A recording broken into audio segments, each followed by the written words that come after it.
Episode 12 scene 1 ആശുപത്രിയിലെ അത്യാഹിത വിഭാഗം എമർജൻസി റൂം പുലർച്ചെ ദൃശ്യം സലീം അവശയായ ഫാത്തിമയെയും കൊണ്ട് ആശുപത്രിയിലേക്ക് ഓടിക്കയറുന്നു. മുഖത്ത് പരിഭ്രമം, കൂടെ തട്ടുകടയിൽ നിന്ന് രക്ഷപ്പെടുത്തിയ വൃദ്ധയുമുണ്ട്. നഴ്സുമാർ ഫാത്തിമയെ സ്ട്രെച്ചറിൽ കിടത്തി അത്യാഹിത വിഭാഗത്തിലേക്ക് കൊണ്ടുപോകുന്നു. സലീം വേദനയോടെ ഫാത്തിമ കണ്ണു തുറക്കൂ. വൃദ്ധ സലീമിനോട് മോനെ ധൈര്യമായിരിക്കെ, അവൾക്കൊന്നും വരില്ല. ഡോക്ടർ പുറത്തേക്ക് വന്ന സലീമിനോട് ഫാത്തിമയുടെ കൂടെ വന്നതാണോ? പേഷ്യന്റ് വളരെ അവശനിലയിലാണ്, ബോധമില്ല. എന്താണ് സംഭവിച്ചത്? സലീം വിറയലോടെ ഡോക്ടർ, കുറച്ചു ദിവസമായി അവൾക്ക് ശാരീരിക ബുദ്ധിമുട്ടുകളുണ്ടായിരുന്നു. ചിലർ അവളെ തടവിലാക്കിയിരുന്നു. ദയവായി അവളെ രക്ഷിക്കണം. ഡോക്ടർ ഞങ്ങൾ പരമാവധി ശ്രമിക്കാം. പക്ഷേ ചില കാര്യങ്ങൾ ചോദിച്ചറിയാനുണ്ട്. രക്തപരിശോധനകളും മറ്റ് ടെസ്റ്റുകളും വേണം. കൂടെ നിൽക്കുന്നയാൾ ആരാണ്? സലീം അവളെന്റെ ഭാര്യയാണ് ഡോക്ടർ. സീൻ 2 ആശുപത്രിയിലെ കാത്തിരിപ്പ് മുറി മണിക്കൂറുകൾക്ക് ശേഷം ദൃശ്യം സലീം കസേരയിൽ തളർന്നിരിക്കുന്നു. മുഖത്ത് ആശങ്ക. ഫാറൂഖ് എത്തുന്നു. ഫാറൂഖ് സലീം എന്തുപറ്റി? ഫാത്തിമ എവിടെ? എന്തായി?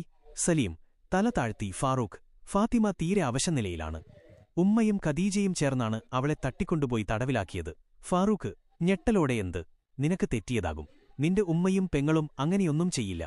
സലീം ഞാൻ എന്റെ കാതുകൊണ്ട് കേട്ടതാ ഫാറൂഖ്. അവർ സ്വത്തിനുവേണ്ടി അവളെ ഇല്ലാതാക്കാൻ ശ്രമിച്ചു. എന്റെ ഫാത്തിമയെ. കണ്ണുകൾ നിറയുന്നു. ഫാറൂഖ് സലീമിനെ ആശ്വസിപ്പിക്കാൻ ശ്രമിക്കുന്നു. സമാധാനപ്പെട് സലീം, നമുക്ക് ഒരുമിച്ച് നേരിടാം. സീൻ 3 ഡോക്ടർ സലീമിനെ കാണാൻ വരുന്നു. ഡോക്ടർ സലീം ഫാത്തിമയെ ഞങ്ങൾ സ്കാൻ ചെയ്തു. അവൾ ഗർഭിണിയാണ്. ഏകദേശം 3 മാസത്തോളം. സലീം ഞെട്ടലോടെ സന്തോഷത്തോടെ ഗർഭിണിയോ? എനിക്കൊരു കുഞ്ഞുണ്ടാകാൻ പോകുന്നുവെന്നോ? മുഖത്ത് സന്തോഷം, പക്ഷെ പെട്ടെന്ന് സങ്കടം വരുന്നു. ഡോക്ടർ പക്ഷേ ഒരു പ്രശ്നമുണ്ട്.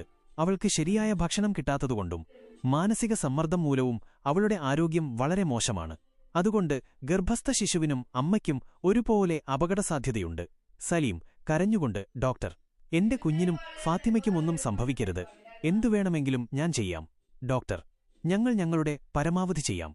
പക്ഷേ അടുത്ത 24 മണിക്കൂർ നിർണായകമാണ്. ഈ അവസ്ഥയിൽ അവൾക്ക് പൂർണ്ണ വിശ്രമവും നല്ല പരിചരണവും വേണം. സീൻ 4 സലീം ഫാത്തിമയെ കാണുന്നു. ICU അല്ലെങ്കിൽ റൂം.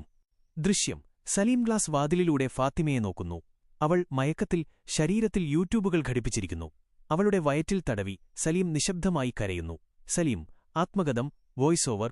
ഫാത്തിമ നമ്മളെയെല്ലാം കാത്തിരുന്നത് ഇത്രയും വലിയ സന്തോഷമായിരുന്നു. എന്റെ കുഞ്ഞിനെ നിനക്കൊന്നും സംഭവിക്കാൻ ഞാൻ അനുവദിക്കില്ല. ഉമ്മ ഖദീജ, എന്റെ ജീവിതത്തിൽ നിങ്ങൾ കളിച്ച ഈ കളിക്ക് ഞാൻ കണക്ക് ചോദിച്ചിരിക്കും. സീൻ 5 സലീമിന്റെ വീട്ടിലെ കിടപ്പുമുറി. ഉമ്മയും ഖദീജയും ഉറങ്ങാൻ ശ്രമിക്കുന്നു. ദൃശ്യം ഉമ്മയും ഖദീജയും ഉറങ്ങാൻ ശ്രമിക്കുന്നു. അവരുടെ മുഖത്ത് നേരിയൊരു ഭയം. ഉമ്മ ഖദീജയോട് സലീം ഫാത്തിമയെ കണ്ടെത്തിയോ എന്തോ? അവൻ ഇനി എന്തു ചെയ്യും? ഖദീജ ഉമ്മ പേടിക്കാതെ കിടന്നുറങ്ങ്. അവൻ പോയി കാണും. ഫാത്തിമ ഇനി അവന്റെ ജീവിതത്തിലേക്ക് തിരിച്ചുവരില്ല. സ്വത്ത് നമ്മുടെ കൈകളിൽ ഭദ്രമാണ്.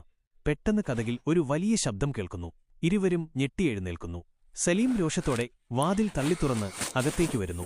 അവന്റെ കണ്ണുകളിൽ തീവ്രമായ പക. എപ്പിസോഡ് അവസാനിക്കുന്നു. Suspense music.